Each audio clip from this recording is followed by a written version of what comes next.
So I just finished my first playthrough of Samurai Remnant, and yes, I say my first because apparently there's like 3 to 4 different endings, so I'm really excited to jump back in and try to get some of those other endings. But as you guys can tell by the title of this video, I want to talk about the servants that are in the game and what they could look like in-game. Now, obviously, I just have like a blank picture of Saber pulled up right now because we might get into some light spoilers for the game, right? So if you don't want to be spoiled on like potential NPs for Saber or their true name, all that stuff, I'm giving you a chance to kind of click off right now and come back once you've played through the game. I don't want anybody to get spoiled in like the first minute of the video being like, oh, here's the guy's name, here's all their NPs and everything. I wanted to at least take some precautions for that. Now, one thing I do want to go ahead and address is that apparently the devs of the game have said that they have no plans on doing a FGO collab, but that could mean one or two things based on some of the research I've done.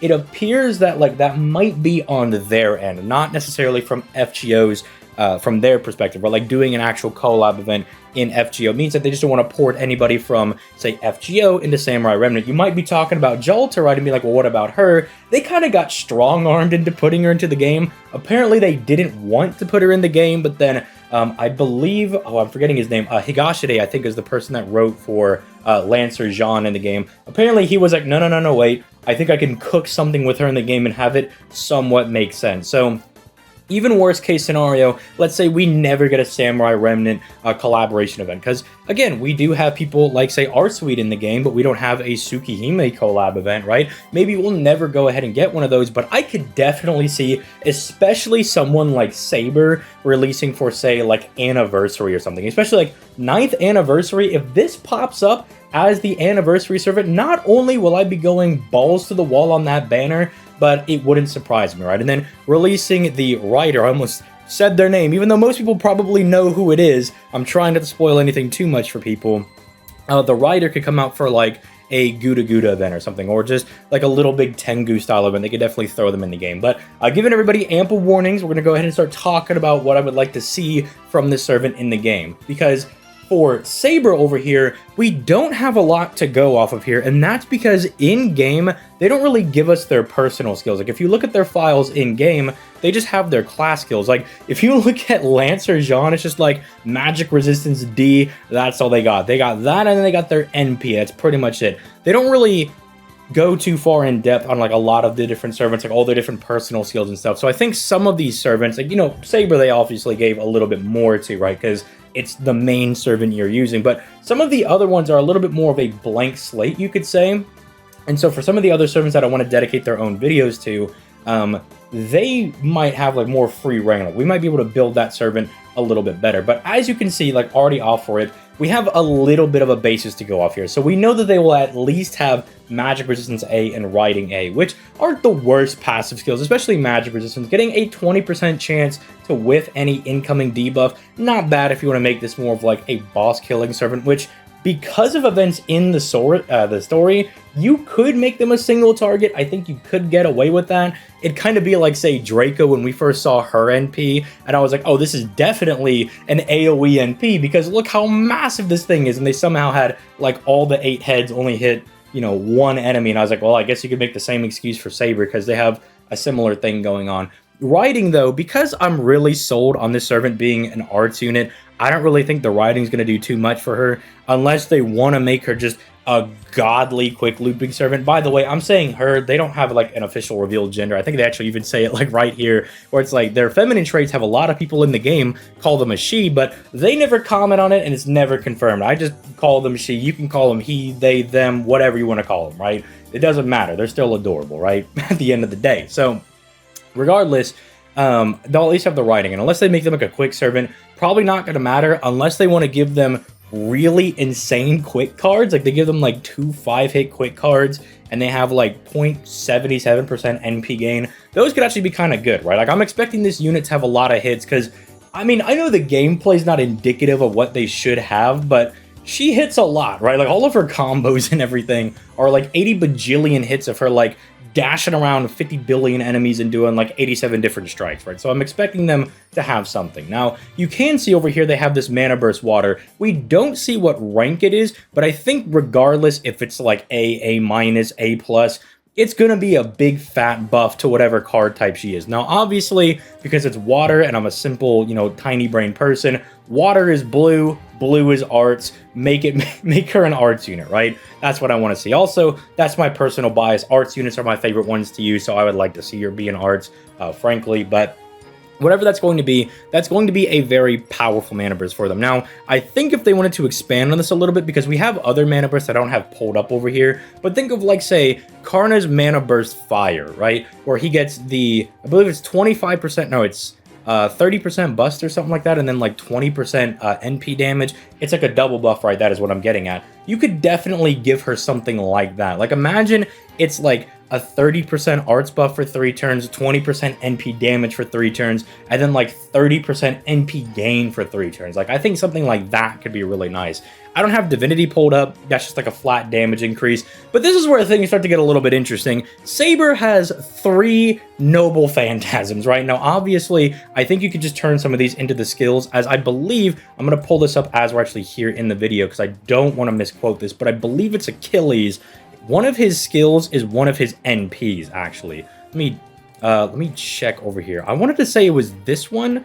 I know the Comet form is also an NP. This I know is an NP. This is supposed to be like the speed thing that he has where he runs really quickly. This is an individual NP for him, right? So if they wanted to turn some of these into their own NPs, like let's say her skill 1 is Mana Burst Water, and then skill 2 is Divine Water, and then skill 3 you could maybe make it like, see, making one of these just a random skill is really weird if you played the game, because both of these are kind of nuts. But if you wanted to make this, say, like a skill or something that just gave her like big attack or like a big battery or something like that, I think that could work out rather well. But I think overall, no matter what they decide to go for this servant, because if they want to make this the NP or this her actual NP, regardless, I think she's got to be like an AoE unit. I mean, you've seen the cutscene probably where she whips out her NP for the first time. That ain't no single target, right? You could try to pull a Draco thing again on me and be like, oh, no, it's just hitting one person. I'm like, bro, did you see the area that she was able to take out with this thing? It's ridiculous. Don't try to tell me that it's going to be a single target. Definitely got to be AoE. Plus, I think if she is an AoE and she's like a good farming servant, it'll also make this servant stand the test of time, because, you know, farming units are always going to be really, really strong. You're always going to want to have them. And I think the only thing that would hold her back would be her class being a Saber. Obviously, being like a Berserker farmer, for instance, is going to be a lot better because you can bring them to anything. But look, I used Muramasa as my main farmer on JP when I started like 2 years ago, and I brought that dude against like archer enemies. I remember bringing him for like Little Big Tengu, and I distinctly remember being on stream being like, nah, let Muramasa cook, let him farm these archers real quick. So if he can do that, I imagine a servant released in year 9 with all the power creep you're probably going to get the rest of this year and until year 9, or like the 9th anniversary, you'll probably carry this unit. And there is no way they bag fumble this unit. It's like, there was no way that Tiamat or like Draco were ever going to be bad servants. Same thing for like Arsoid, Koyenskaya, like these big ticket hype units. There's no way they're bad. Like I could see them, as much as I don't want to say that, I could see them fumbling like Ryder. Like I could see them making them, I don't know, like a unit that looks good on paper and then not necessarily actually good in game because they give them some weird mechanic. Like I could see her being a bad Tyra, if that makes sense. I could see that being fumbled because it just, I don't know, something just, I don't trust them for some reason. But Saber, it just seems like it's so laid out. We have all of the skills, or most of the skills, and we have enough NPs to repurpose these as skills. And you just got to give her the bare essentials. You just give her a battery. If you give her that Mana Burst Water that I was wanting, whew, she's going to be insane, right? The only thing at that point that could really stop her is if they give her like 10,000 attack, right? If they were like, yeah, she's going to have pretty much nothing. I think that's the only thing that would really slow her down. But I do think you could go a separate route based on this first NP. If you wanted to make this the primary NP, you could actually probably make her, say, like a Super Orion based unit. And I'm going to get into a little bit of how this NP works. So if you haven't gone like down specific routes, I spoiled myself a little bit and looked into some of the different NPs and stuff like that, so I kind of know a little bit more about some of the other routes, not necessarily like the endings or anything, but I'm going to talk about this NP, not in too much detail, but basically, it kind of guarantees you victory, right? It's not, like it is an attack, right, that they do, but it's almost like once they drop this attack, right, it's pretty much like you've guaranteed won the Grail War, right? Which is why they obviously prevent her from firing it whenever she's first summoned, right? Like, it's like, oh, we can't have her fire it, but we're gonna have her, like, try to use it, right? To kind of, like, show how strong this thing is. And I think instead of having that be, like, just a big damaging end, because obviously you could be like, oh, guarantees victory, does big damage, but what if instead it guaranteed victory because it gave you, like, the solemn defense for like 3 hits for the turn, and then it gave you like 50% NP, and then it gave you a huge attack buff, massive crit damage, bombs like 50 stars, something along those lines, right? Maybe not that specifically, maybe that's a little too overboard, but you're getting what I'm saying. Like, maybe it was something that it's like, it guarantees your victory because it just stacks on a lot of buffs, and then anything you do for like potentially just the rest of that turn or the next 3 turns, if you want to make her like Super Orion, where she can build up and get really, really strong, I think that would be really interesting. Although I don't think interesting is what's going to sell copies of the Servant. I think just going the safe route and making them like a busted looper, I think that'd be a lot better. But I'd like to hear your guys' thoughts in the comments down below. Let me know what you think they would build Saber as in the comments, because I know I'm really sold on them being an arts unit,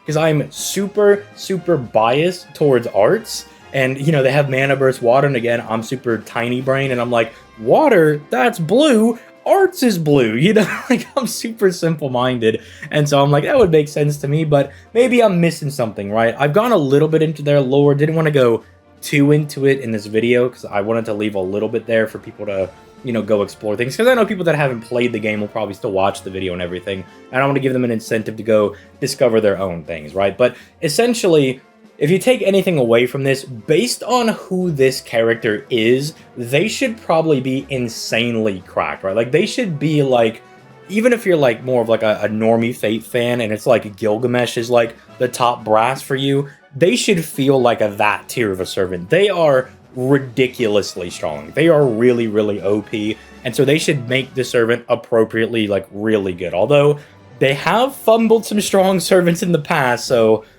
we'll see, but I don't think this is one that they would fumble. But let me know what you guys think in the comments down below. I'm going to go ahead and get out of here. You guys have yourselves a nice day, and I'll be looking forward to do more of these on especially just other servants I want to see come from Samurai Remnant into FGO. But I'll catch you guys in the next one.